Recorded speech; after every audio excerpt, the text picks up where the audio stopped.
A good mobster needs a lot of qualities, and chief among them is knowing when to keep your mouth shut. Unfortunately, that was not a quality that 1970s and 80s New York gangster Angelo Ruggiero possessed.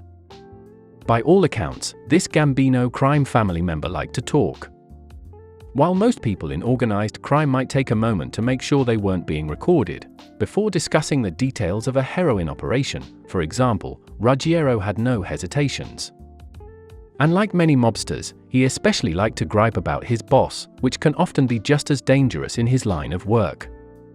As one law enforcement official described it, Ruggiero would complain to anyone willing to listen about his issues with the leaders of the Gambino family, and openly discuss whatever criminal operation he had going on at the time.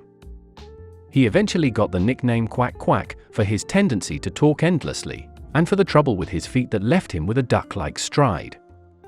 Ordinarily, a reputation as someone who likes to talk would have been enough to get Angelo Ruggiero killed. But in spite of his complaining and jabbering, he was actually a close friend and associate of powerful mob boss John Gotti, until his habit of talking helped bring Gotti's infamous organization to its knees. Angelo Ruggiero and John Gotti became friends long before the latter became the boss of the Gambino crime family and made headlines across America. Both men were born in New York City in 1940 and grew up in poverty largely in the East New York area of Brooklyn. Details about the early lives of both men are relatively scarce, but what we do know is that by the time they were teenagers, each had been arrested several times for street gang activity. As a young man, Ruggiero was arrested for everything from street fighting to bookmaking to the attempted theft of a piece of construction equipment. As Ruggiero and Gotti continued to pull off crimes together, they grew closer and caught the attention of the Gambino crime family. In 1973, they were given an assignment to prove their loyalty to the Gambinos. Gotti and Ruggiero were told to kill a local Irish gangster named James McBratney who had tried to kidnap a Gambino member. Gotti and Ruggiero tracked the man down to a bar in Staten Island. When the man refused to leave with them, they gunned him down where he stood.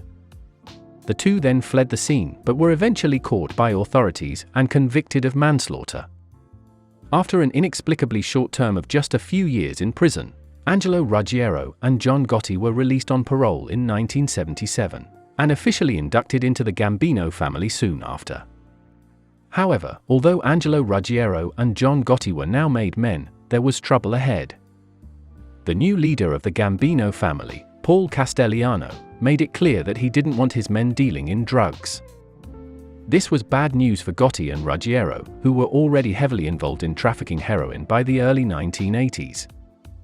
This would have been a good time for Ruggiero to keep his mouth shut and do as he was told. Sure enough, one of Angelo Ruggiero's crew was soon arrested in connection with dealing heroin, and it came out during the ensuing police investigation that Ruggiero had been caught on tape, discussing both his criminal operations and his distaste for Castellano and other senior leaders of the Gambino family. In most cases, this would have been enough to get Ruggiero killed. However, his uncle, Aniello Delacroce, happened to be the underboss of the Gambino family and was able to protect him. But the Ruggiero tapes also gave the police cause to bug the homes of a number of Gambino family associates, giving them enough evidence to arrest Castellano himself. When he got out on bail, he was furious with Ruggiero, but Delacroce was still able to protect his nephew, until the old man eventually died of cancer in 1985. With Delacroce dead, Ruggiero in a world of trouble, and Castellano's no-drugs policy cutting into potential profit, Gotti decided the time had come to take Castellano out. On December 16, 1985, gunmen acting on Gotti's orders murdered Castellano as he left a New York restaurant. Ruggiero was waiting with the backup team of shooters, never called into action, down the street. With Castellano dead, Gotti then took over leadership of the Gambino family and kept Angelo Ruggiero right by his side. Under John Gotti's leadership, Angelo Ruggiero took over the planning of contract killings, among other duties. And Ruggiero was certainly psychotic enough for the task. He once threatened to throw a pair of victims to sharks he falsely claimed to keep in his pool. On another occasion, he threatened to murder an FBI agent who bugged his house, until Gotti himself had to explain why that would be a bad idea.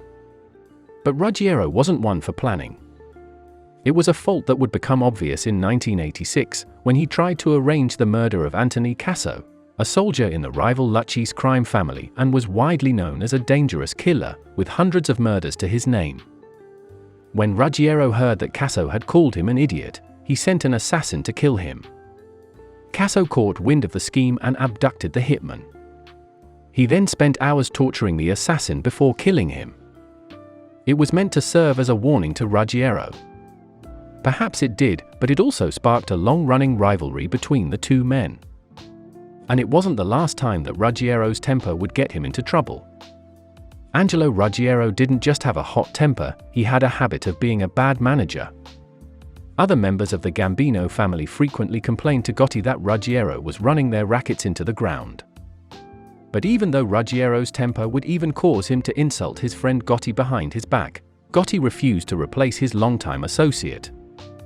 By the time Gotti became boss in the mid-1980s, the FBI had a wide-reaching surveillance network that included bugs in the homes of many Gambino associates. They were largely planted on the basis of information they'd gotten from recordings of Angelo Ruggiero. Ruggiero was known as a great, albeit unwitting, source of information, and his own home was heavily bugged. Soon, authorities had a stack of tapes featuring damning conversations between mobsters. Ruggiero's distinctive voice seemed to be on almost all of them. He liked to visit other members of the Gambino family whenever possible to rant about people he hated or just discuss his rackets. As one Gambino associate stated, "Dial any 7 numbers and there's a 50-50 chance Angelo will answer the phone." And eventually the FBI had him on tape openly discussing the details of loan sharking and narcotics operations at the homes of several mobsters. With the evidence on the tapes, the government prepared a case against Ruggiero for dealing in heroin. The first 2 trials ended in mistrials after allegations of jury tampering. But as it became clear that Ruggiero's mouth had given the FBI enough information to begin preparing cases on many of the Gambino associates, even Gotti reportedly began planning to murder him. He'd never get the chance. While awaiting another trial, Angelo Ruggiero succumbed to terminal lung cancer in 1989. Gotti had refused to visit his old friend on his deathbed. Ultimately, Ruggiero's recorded conversations provided valuable evidence for the authorities in pursuing cases against Gotti in the coming years. Gotti was eventually convicted of a number of murder and racketeering charges and sentenced to life in prison in 1992. Gotti was widely known as the last of the media-savvy Mafia dons. After his conviction and eventual death in 2002, organized crime returned to the shadows after having had a moment in the spotlight during Gotti's infamous tenure. In some ways, Angelo Ruggiero's mouth helped bring an end to an era for the Mafia.